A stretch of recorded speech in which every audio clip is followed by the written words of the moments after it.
विद्यार्थियों, online class में आपका पुनः स्वागत है। ये क्लास आपकी बीएससी थर्ड ईयर फिजिक्स का पेपर फर्स्ट क्वांटम मैकेनिक्स का लेक्चर नंबर आपका 54। चलिए वीडियो स्टार्ट करते हैं। इसमें हम पढ़ रहे थे आपकी एक ध्रुवीय विभव सीडी, और उसमें हम क्या ज्ञात कर रहे थे? उसमें हमने परावर्तन गुणांक कैपिटल आर को ज्ञात कर लिया था। परावर्तन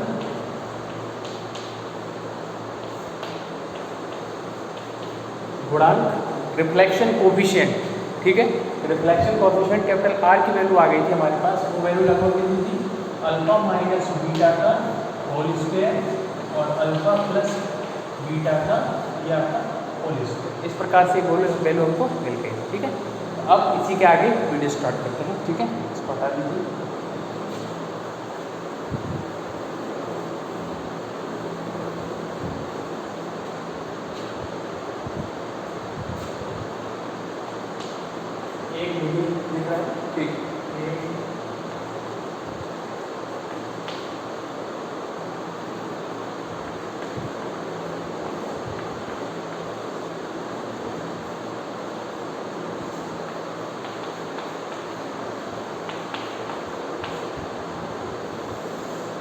एक ध्रुवीय विभव CD, one dimensional potential step, ठीक है। इसमें हम अब निकालेंगे। देखो ये जो हेडिंग थी परावर्तन गुणांक, वो एक छोटी सी हेडिंग थी, लेकिन वो मेन हेडिंग यही है हमारी, ठीक है। इसी के अंतर्गत थी वो हेडिंग थी। अब इसके बाद परावर्तन गुणांक के बाद निकालेंगे हम पारगमन गुणांक, वो भी इसी के अंतर्गत आती है, ठीक है। पारगमन गुणांक,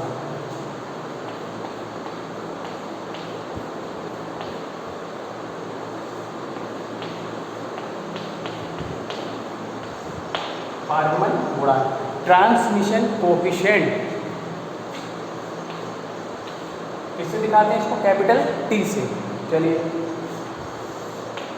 क्या है इसकी डेफिनेशन? पारगमित प्रायिकता धारा घनत्व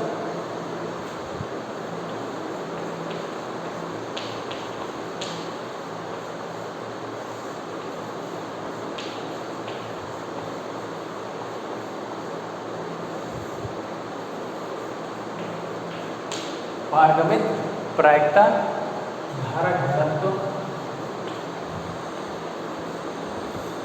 क्या होगा? एस ट्रांस तथा आपतित प्रायिकता धारा घनत्व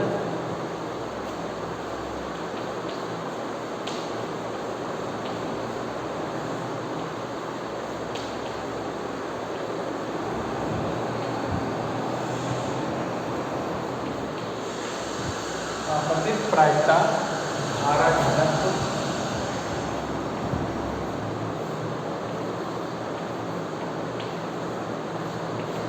SIN इंसिडेंट, ठीक है, प्रोबेबिलिटी करंट डेंसिटी घनत्व के अनुपात को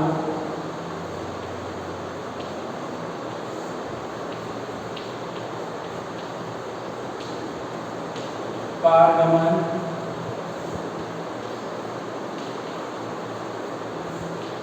गुणांक P कहते हैं।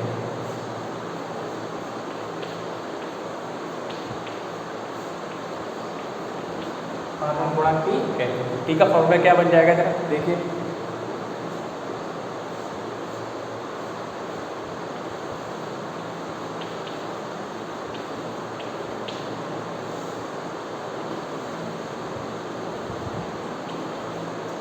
S ट्रांस अपॉन SIN, ठीक है। ट्रांस का मतलब होता है ट्रांसमिशन और IN का मतलब इंसिडेंट, ठीक है। ये होगा। इन दोनों की वैल्यू आपको पता है क्या है?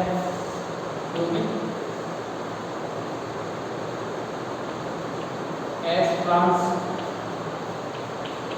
H cut beta mod C square upon M। ये क्या है? S ट्रांस की वैल्यू है, ठीक है। परावर्तित प्रायिकता धारा घनत्व। और इसके बाद SIN की वैल्यू क्या है? H cut alpha M mod A square. ये दोनों वैल्यूज पे यूज कर लेते, नोट करो इसको बहुत जल्दी से।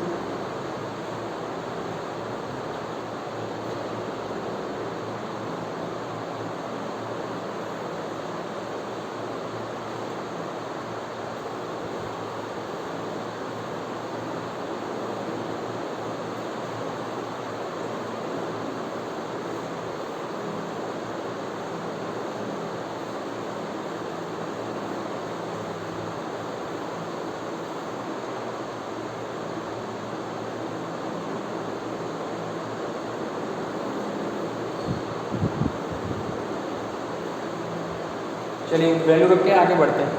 क्या था? P बराबर H cut beta upon N और mod C square upon H cut alpha N और ये क्या आ गया? Mod A square. एच का टेन से एच का टेन कैंसिल हो गया, क्या बचा हुआ है?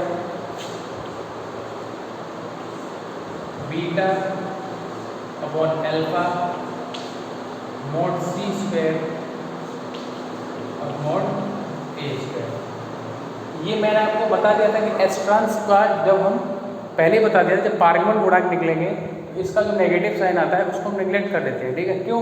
क्योंकि यहाँ पर वो जो नेगलेक्ट साइन होता है, वो सॉरी जो नेगेटिव साइन होता है वो क्या डिपेंड करता है कि ये किसके लिए? नेगेटिव डायरेक्शन के लिए बता रहा है, ठीक है? उसके लिए होता है। चलिए ये आ गया। अब C की वैल्यू आपको पता है कि C, अभी इसको एक तरीके से और लिख लो, P बराबर बीटा अपॉन अल्फा, ऐसे लिख सकते हैं मॉड C अपॉन ए का स्क्वायर। तो अब चूंकि C बराबर एक इक्वेशन था आपके पास, क्या वैल्यू थी? 2 alpha upon alpha plus beta, ये इक्वेशन था आपके पास। इसको आप इसमें यूज कीजिए, क्या आ जाएगा? T बराबर बीटा अपॉन अल्फा, C की जगह वैल्यू रख दीजिए तो क्या आ जाएगा?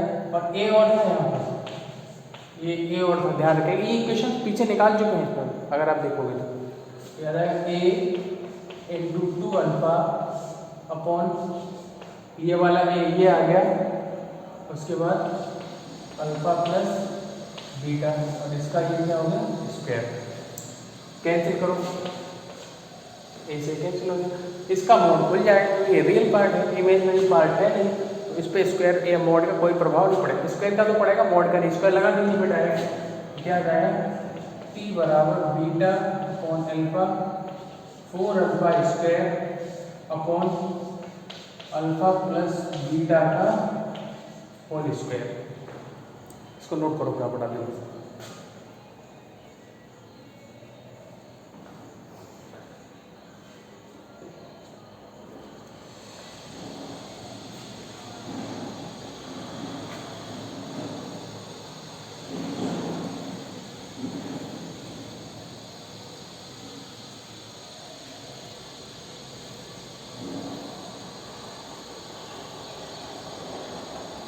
देखिए एक अल्फा से एक अल्फा कैंसिल कर दो, क्या बचा हुआ? इसको इधर ले लो, T बराबर 4 alpha beta alpha plus beta का होल स्क्वायर, ये आपके पास लिखा हुआ। अब इसको भी हटा देंगे,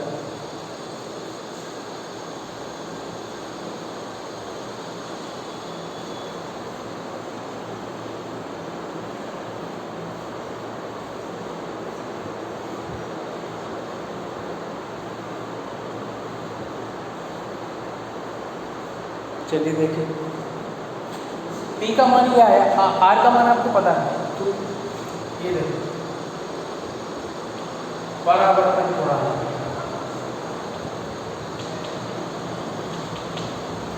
R बराबर कितना आया था? अल्फा माइनस बीटा का whole square,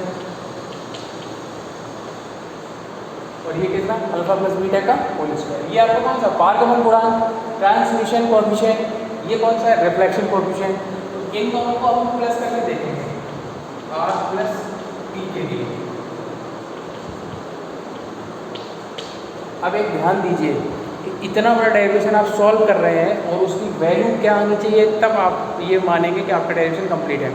R plus T का मान 1 आना चाहिए। क्या आना चाहिए? R प्लस T का मान 1 यूनिट आना चाहिए। उसका क्या कारण है वो भी मैं आपको बताऊंगा। देखिए यानी रिफ्लेक्शन कोएफिशिएंट और ट्रांसमिशन कोएफिशिएंट का जब हम ऐड करते हैं, एडिशन करते हैं, उसकी वैल्यू यूनिट आनी चाहिए, 1 आना चाहिए। ये होता है अगर आपका डेरिवेशन सही कैलकुलेशन किया है तो 1 आएगा। अगर 1 नहीं आ रहा है, कुछ वैल्यू बच रही है, तो यानी कहीं ना कहीं कोई मिस्टेक हो रही है। ठीक है, देखिए पहले चेक करते हैं कि आर प्लस टी क्या, आर की वैल्यू क्या है, आर प्लस टी बराबर अल्फा माइनस बीटा का whole square, alpha plus beta का whole square plus 4 alpha beta upon alpha plus beta का होल स्क्वायर। दोनों की वैल्यू हमने पुट कर दी है, ठीक है। दोनों सॉल्व थोड़ा सा आर प्लस टी, देखो दोनों के जो डिनोमिनेटर है हर है वो सेम है, सॉल्व कर लीजिए। अल्फा माइनस बीटा का whole square plus 4 alpha beta upon alpha plus beta का होल स्क्वायर, ठीक है। दोनों के डिनोमिनेटर सेम है, एलसीएम ले लिया, ऊपर का जैसा है एज इट इज लिख दिया। अब इस अल्फा माइनस बीटा का होल स्क्वायर ओपन कर लो। अब तो इतना समझदार हो कि इसको जब सॉल्व करोगे तो यही वैल्यू मिलेगी, इसको जब करेंगे करके देख लो। Alpha square plus beta square minus 2 alpha beta plus 4 alpha beta upon alpha plus beta का अल्फा प्लस बीटा का whole square. 2 alpha beta minus का और ये 4 अल्फा बीटा प्लस का है, इसको हटा देता हूँ।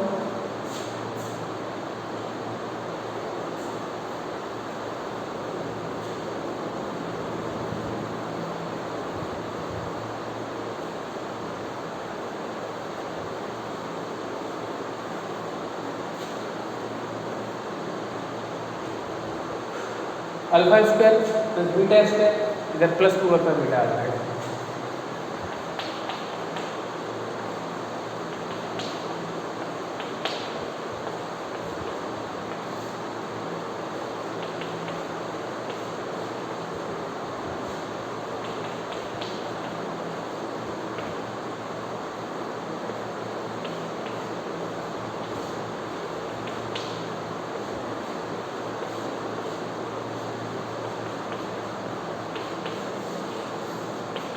आ गया आंसर, ये आ गया आपका आर प्लस टी बराबर 1।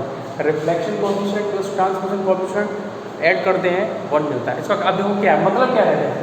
रिफ्लेक्शन कोएफिशिएंट ये बताता है कि आधी तो प्रायिकता उसकी होती है जो एक विमीय सीढ़ी है और उसके सामने से जो कण आ रहा है वो दो प्रायिकता होती है, या तो टक्कर लगेगी जब कण की उस विभव सीढ़ी से, तो या तो परावर्तित हो जाएगा या क्या होगा, पारगमित हो जाएगा। तो वही दोनों है, आधी प्रायिकता होती है टक्कर लगने का वापस परावर्तित होने की, इसके लिए क्या है, परावर्तन गुणांक है। और या आधी प्रायिकता क्या होती है, उस सीढ़ी को, विभव सीढ़ी को पार करके पारगमित हो जाने की, यानी ट्रांसमिट हो जाने की, ठीक है। तो उसके लिए कौन सी प्रायिकता है, टी, ठीक है। तो आधी प्रायिकता है परावर्तित प्रायिकता के लिए और ये है आपकी पारगमित प्रायिकता के लिए, ठीक है। तो इन और कुल प्रायिकता कितनी होती है आपको पता है, एक होती है, एक से ज़्यादा प्रायिकता कभी भी किसी की ज़्यादा नहीं होगी, ठीक है। तो टोटल प्रायिकता क्या होगी, आधी आधी होगी, या तो परावर्तित होगा या फिर पारगमित होगा। दोनों की प्रायिकता कुल किसके बराबर आनी चाहिए, 1 के बराबर, ठीक है। ये होता है यहाँ पर प्रोबेबिलिटी का खेल। चलो नोट करो इसको। अभी और है इसमें, ये तो हो गया आर प्लस टी का मान, अभी एक चीज़ और है, चलिए देखिए इसको।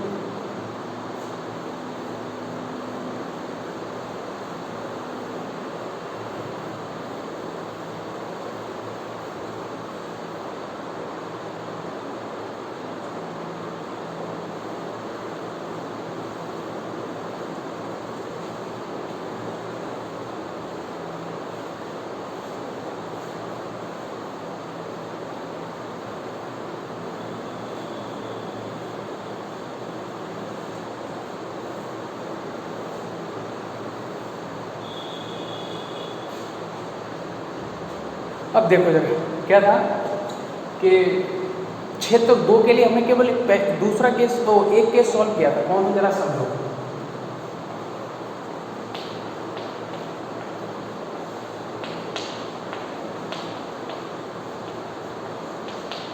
क्षेत्र देखो अभी तक जो डेरिवेशन किया था हमने उसमें दोनों रीजन यूज किए थे, रीजन 1 यानी क्षेत्र 1 और क्षेत्र 2। क्षेत्र 1 में क्या किया था, भूल गए होंगे, थोड़ा सा मैं याद दिला देता हूँ। क्षेत्र 1 में b बराबर क्या किया था, 0, जहाँ पर पार्टिकल मूव कर रहा है टक्कर लगने के लिए, ठीक है, विभव स्पीड से टक्कर लगने की पहली कंडीशन। v बराबर क्या था वहाँ पर 0। और क्षेत्र 2 के लिए आपने क्या यूज किया था, क्षेत्र 2 के लिए यूज किया था आपने v बराबर v नॉट, लेकिन उसमें भी केस फर्स्ट था, E is greater than v not, यही तो केस था। अब यहाँ पर जो केस होगा वो होगा E is less than v not. Case second E is less than v not, ये केस स्टडी हम कर लिया, ये केस हमारा फर्स्ट था, ठीक है, इसको हटा देता हूँ।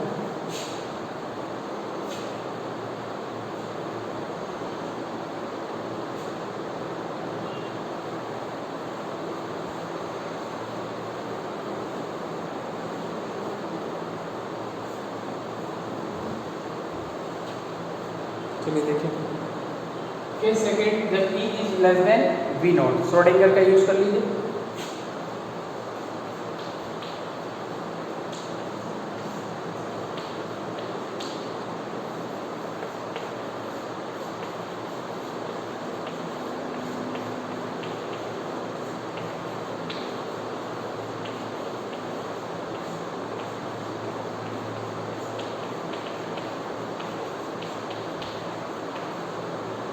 क्या आ जाएगा,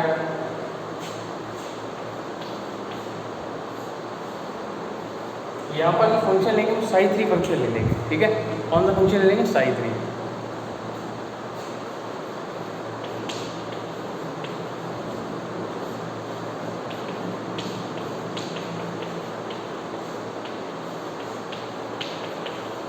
ये आ गया, ठीक है।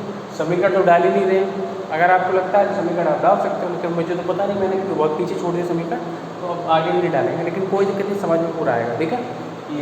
ये क्वेश्चन में लीजिए कौन सा, श्रोडिंगर का काल्पनिक एक ध्रुवीय तरंग समीकरण, कौन से फंक्शन के लिए, साई 3 वेव फंक्शन के लिए, ठीक है, क्योंकि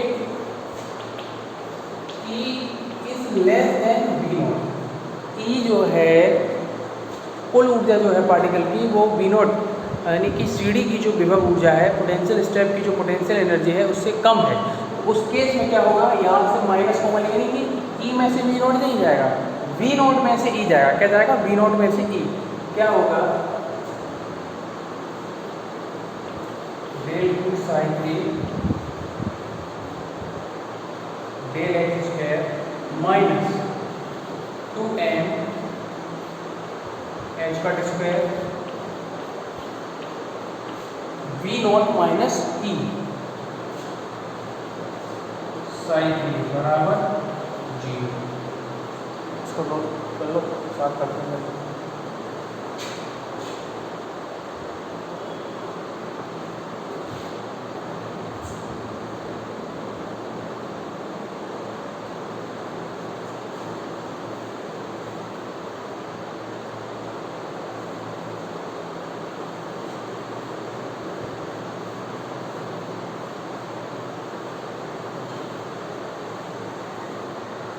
देखो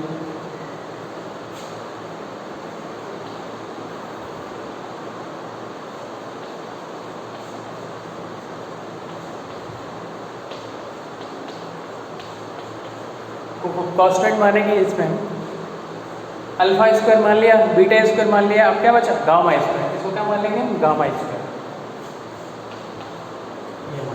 ये वैल्यू आप इसमें पुट करो तो क्या आ जाएगा,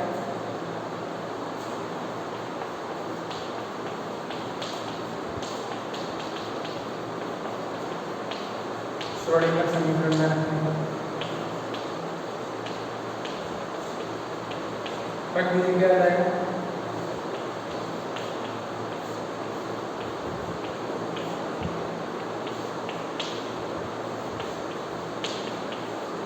ये आ गया, ठीक है।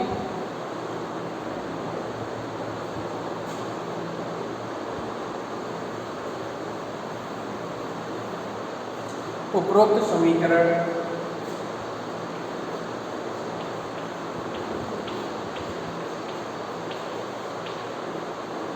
साई 3 फंक्शन के लिए द्वितीय कोटि का अवकल समीकरण है, वही पुरानी लैंग्वेज में लिखते हो आप, उपरोक्त समीकरण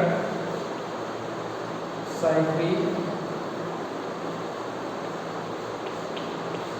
फलन के लिए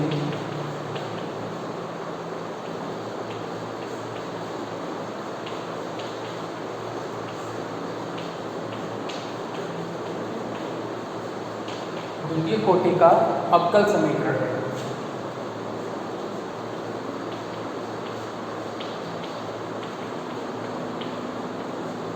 अवकल समीकरण है जिसका मान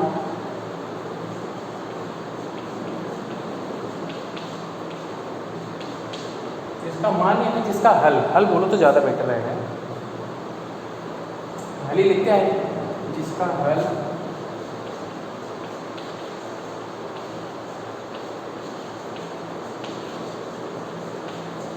निम्नलिखित होगा। क्या होगा? थोड़ा सा यहाँ पर चेंज है, ये माइनस है, वो सब पे प्लस होता था, तो यहाँ जब माइनस वाले को मैथमेटिकल से सॉल्व करोगे आप, CFPI वाला जो फंक्शन रहता है उसमें आयोटा नहीं आता। क्या आता है? sin3 बराबर, अच्छा आर्बिट्रेरी जो कांस्टेंट होते हैं स्विच देता है उनको A और B ले लिया, C और D ले लिया। अब आपके पास कौन से मुझे E नहीं ले सकते क्योंकि E पहले से चल रहा है इसमें, तो ले लेंगे हम P और Q ले लेंगे, ठीक है, या जो आपकी इच्छा है वो ले सकते हो, ठीक है। मैं ले रहा हूँ P e की power gamma x plus Q e की पावर माइनस गामा x, ये आ जाएगा इसका हल। नोट करो इसको।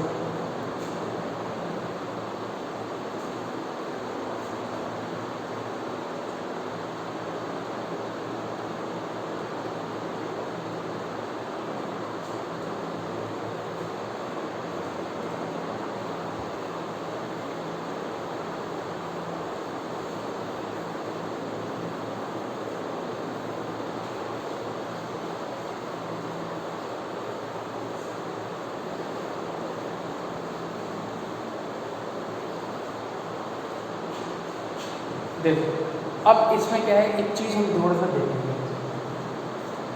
जब पार्टिकल की energy potential energy of potential step से कम होगी, यानी E is less than V not, E is less than V not, तो होगा क्या इस केस में कि जब E is less than V not है तो पोटेंशियल विभव CD को पार नहीं कर पाएगा। तो टकराने के पश्चात कहाँ जाएगा? वापस जिधर से आ रहा था उसी दिशा में जाएगा।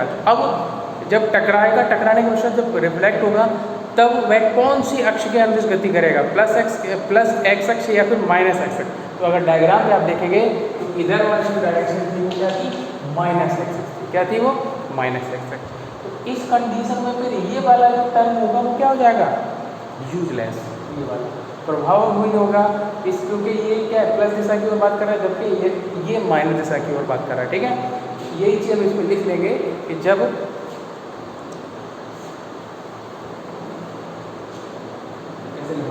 उपरोक्त समीकरण में, इसके बाद लिखेंगे उपरोक्त समीकरण में P e की पावर गामा x पद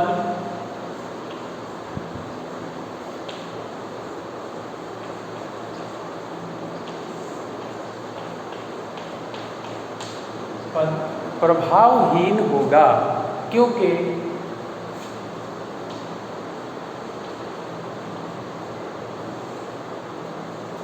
E is less than V not होने पर कण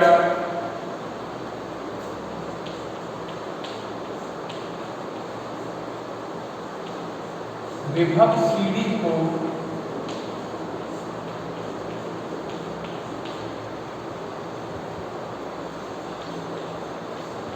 पार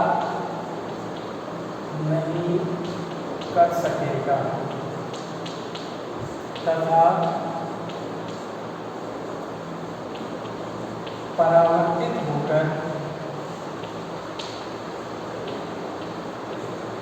पुनः माइनस एक्स अक्ष की दिशा में गति करेगा।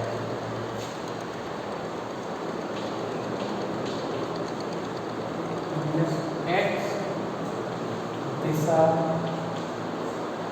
में गति करेगा। ठीक है, तो यानी कि जो पहला वाला स्टेप है कौन सा वाला, पी ई की पावर गामा एक्स, ये हो जाएगा आपका एफर्टलेस। इसको हटा दो, तब क्या होगा, अतः साइन थी बराबर क्यू ई की पावर माइनस गामा एक्स, और ये वैल्यू हो जाएगी क्या, पी ई की पावर गामा एक्स बराबर 0। ठीक है, इसको नोट करो।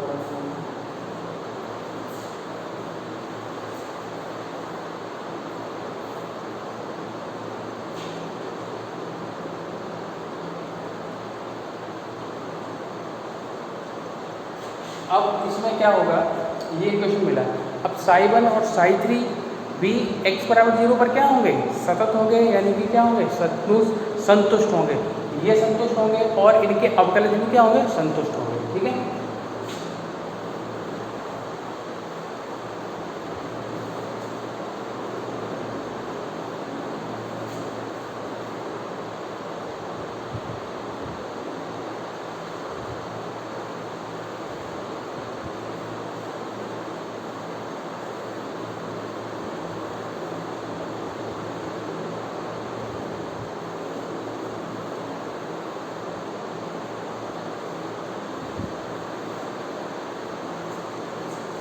चलिए देखो,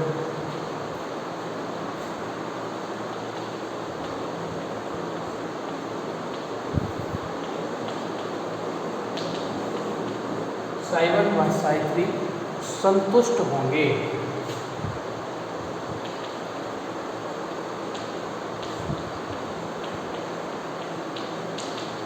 क्योंकि ये दोनों तरंग फलन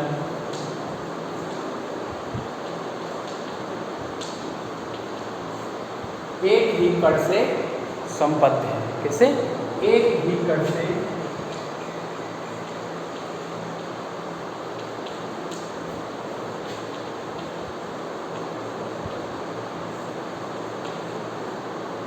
क्या हो जाएगा, साई 1 बराबर साई 3 एक्स बराबर 0। साई 1 की वैल्यू क्या है, ए ई की power iota alpha X plus B e की power minus iota alpha X बराबर साई 3 क्या था, क्यू ई की पावर माइनस गामा एक्स। ये था ना, एक्स बराबर 0 पुट कर दीजिए,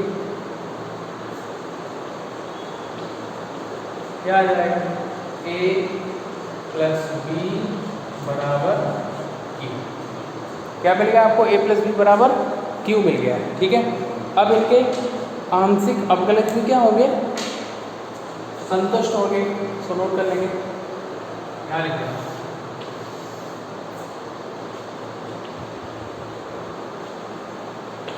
इनके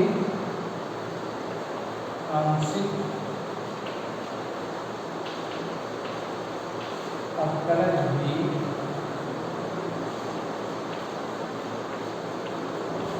संतुष्ट होंगे। आंशिक अवकलज क्या होगी, संतुष्ट। नोट पर उसको फिर आगे बढ़ो, बस हो गया, थोड़ा हो गया।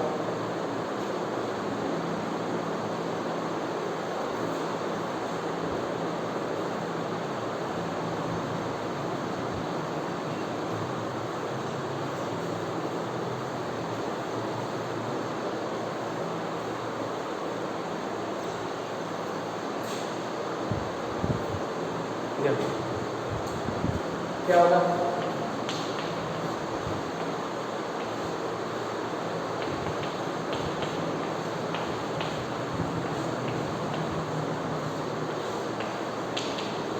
ये साई 1 और साई 2 क्या करेंगे हम, x के सापेक्ष में डिफरेंशियल करेंगे और फिर x की वैल्यू रख देंगे, एक इक्वेशन मिलेगा, वहाँ हमने सॉल्व करेंगे। बस 5 मिनट तो रह गया, फिर पूरा डेरिवेशन आपका होगा। ठीक है, इसको देख लेंगे हम नेक्स्ट वीडियो में।